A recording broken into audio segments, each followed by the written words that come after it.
One of the things that first drew me to poetry is that so many emotions can be communicated in so few words. So I was reading really complicated books when I was young, and I just kind of got this obsession with really good words.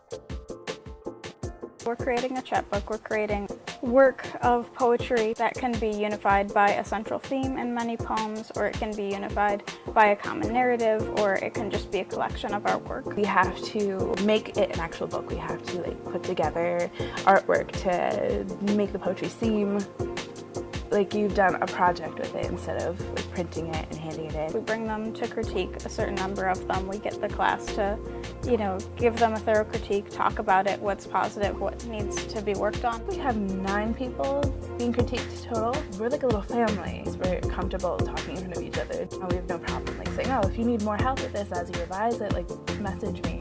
I have combined this project with my honors thesis. And my honors thesis is working on a novel in verse, novel entirely made of different poems. It'll be a book that follows one narrative. The honors thesis is a research and writing project on a large scale for everyone in the honors program, depending on what their major is and what their interests are. I feel really honored to be able to audit this class because it's really hard a lot of the times to even get into some of the creative writing classes. Taking a lot of anthropology classes this semester, you don't have a lot of room to be creative, and for me poetry is that break. I'm not here for the whole college credit, get enough to graduate, it's only worth it because you get a grade. I'm here because I love poetry. Last year my book was called Mythopoeia, which is the word J.R.R. Tolkien coined. It means to create mythology.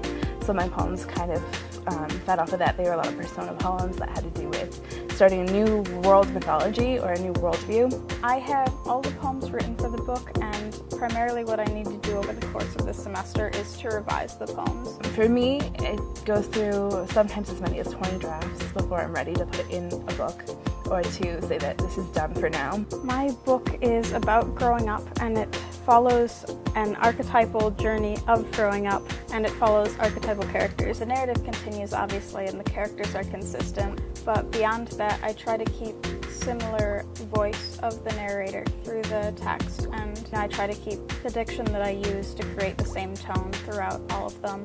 And I've been working with form, and though they're not consistent through every specific poem, the way that I work with form is consistent through the text. I was working with my brother who has a wood shop, and I'm making my front and back covers out of wood, and he, kind of showed me the ropes. I finished, cutting everything and placing it, gluing it, sanding it, and polishing it. There's holes drilled in the covers, and then I'm going to be braiding yarn and tying it together in that way.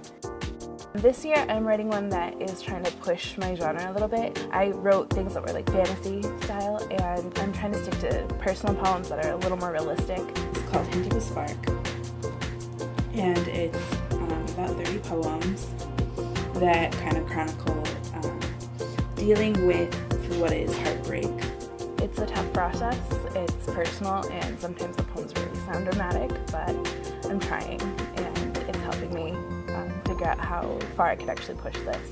This is the front cover. It has the title Hint of a Spark. It's canvas paper, and I painted it. It's just acrylics, and it features, of course, the fire because Hint of a Spark, and the 2 characters with their broken hearts. Because my project is my thesis, I still want to do a bit more revision on it, obviously, but for, the time I had in that class, I was really happy with it. With mine, I think it turned out really well, considering I was auditing the class and I was so busy with my anthropology and things, I still found the time to focus on my writing, which was worth it. It was therapy in and of itself.